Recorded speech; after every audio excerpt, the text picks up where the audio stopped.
अधिक मास व पुरुषोत्तम मास महात्म्य के 26वें अध्याय की कथा।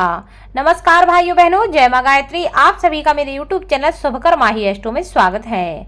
आज मैं आप सभी को अपने इस वीडियो में पुरुषोत्तम मास महात्म्य के 26वें अध्याय की कथा सुना रही हूँ। आप सभी से विनम्र निवेदन है, अगर आप मेरे चैनल पर पहली बार आए हैं तो प्लीज हमारे चैनल को सब्सक्राइब, वीडियो को लाइक और वीडियो को ज्यादा से ज्यादा शेयर अवश्य करें, ताकि आपके साथ साथ आपके अपने भी इस कथा का लाभ ले सकें और भगवान लक्ष्मी नारायण की कृपा आपके साथ आपके घर परिवार पर हमेशा बनी रहे। अब उद्यापन के पीछे व्रत के नियम का त्याग के बारे में बताते हैं।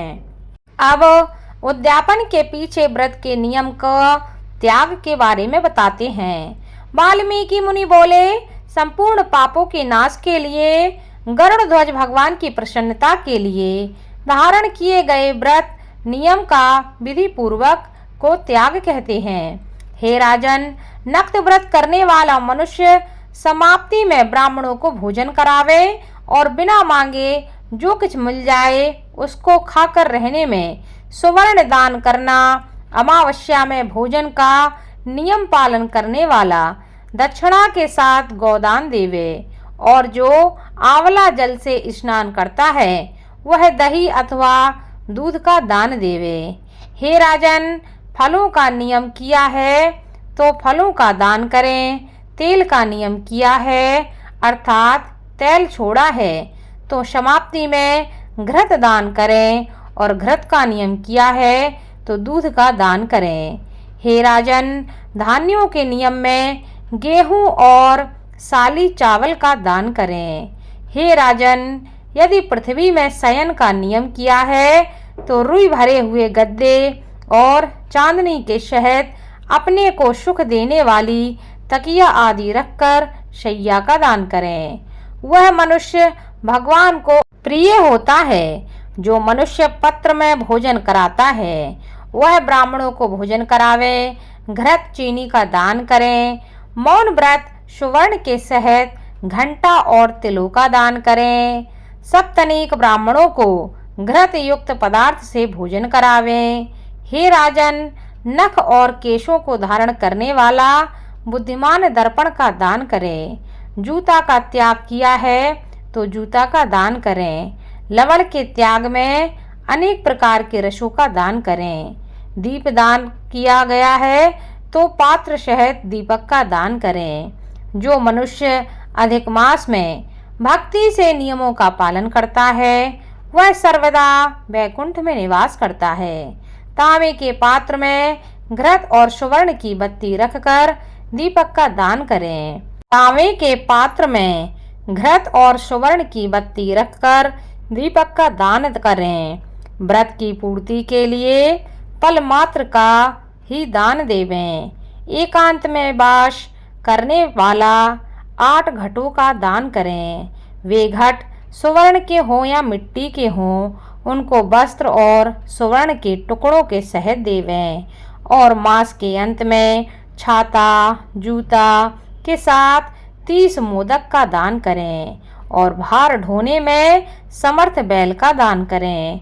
इन वस्तुओं के ना मिलने पर अथवा यथोक्त करने में असमर्थ होने पर हे राजन, संपूर्ण व्रतों की सिद्धि की देने वाला ब्राह्मणों का वचन कहा गया है, अर्थात ब्राह्मण से सुफल के मिलने पर व्रत को पूर्ण हो जाता है।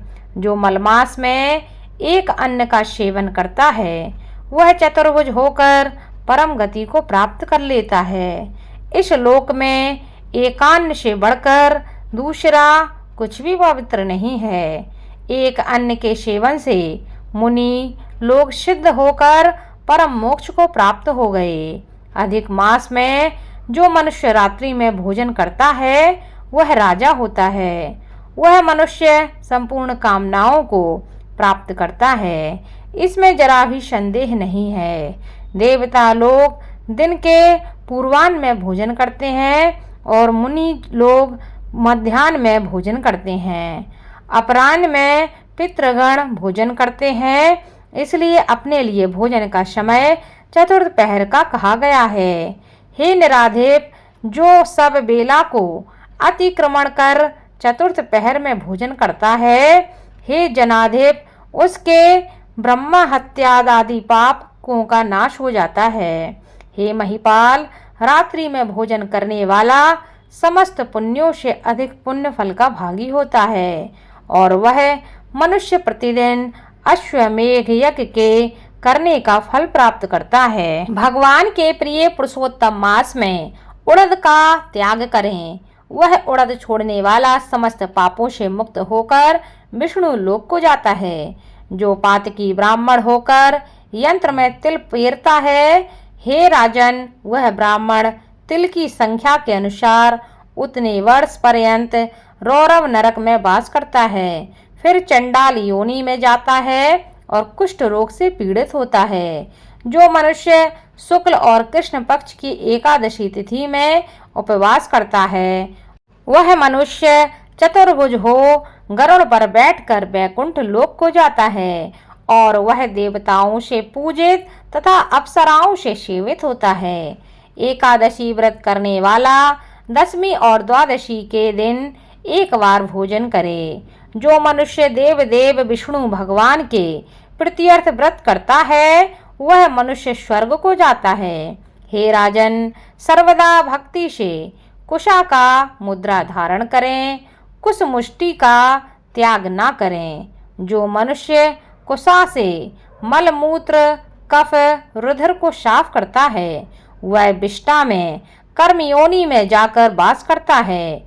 कुशा अत्यंत पवित्र कही गई है, बिना कुशा की क्रिया व्यर्थ कही गई है, क्योंकि कुशा के मूल भाग में ब्रह्मा और मध्य भाग में जनार्दन वास करते हैं। कुशा के अग्रभाग में महादेव का वास बताया गया है, इसलिए कुशा से मार्जन करें। शुद्ध जमीन से कुशा को ना उखाड़ें और कपला गौ का दूध ना पीवें।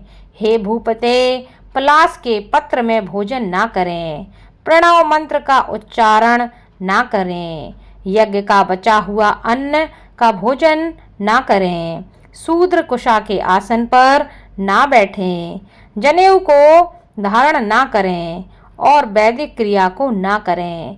यदि विधि का त्याग कर मनमाना काम करता है, तो वह शूद्र अपने पितरों के सहित नरक में डूब जाता है। 14 इंद्र तक नरक में पड़ा रहता है, फिर मुर्गा, शूकर, बानर योनि को जाता है। इसलिए शूद्र हमेशा प्रणव का त्याग करे। हे भूमिप, शूद्र ब्राह्मणों के नमस्कार करने से नष्ट हो जाता है। हे महाराज, इतना करने से व्रत परिपूर्ण कहा गया है, अथवा ब्राह्मणों को दक्षिणा ना देने से मनुष्य नरक के भागी होते हैं। व्रत में विघ्न होने से अंधा और कोढ़ी होता है। हे भूप, मनुष्य में श्रेष्ठ मनुष्य पृथ्वी के देवता ब्राह्मणों के वचन से स्वर्ग को जाते हैं। हे भूप, इसलिए कल्याण को चाहने वाला विद्वान मनुष्य उन ब्राह्मणों के वचनों का उल्लंघन नहीं करते। यह मैंने उत्तम कल्याण करने वाला, पापों का नाशक, उत्तम फल देने वाला, माधव भगवान को प्रसन्न करने वाला, मन को प्रसन्न करने वाला धर्म का रहस्य कहा है। इसका नित्य पाठ करें। हे राजन, जो इसको हमेशा सुनता है अथवा पढ़ता है, वह मनुष्य उत्तम लोक को जाता है, जहाँ पर योगीश्वर हरि भगवान वास करते हैं। इति श्री ब्रह्मनारदीय पुराणे पुरुषोत्तम मास महात्म्ये 26वां अध्याय संपूर्णम। आगे की कथा अगले अध्याय में आपको सुनने को मिलेगी। धन्यवाद।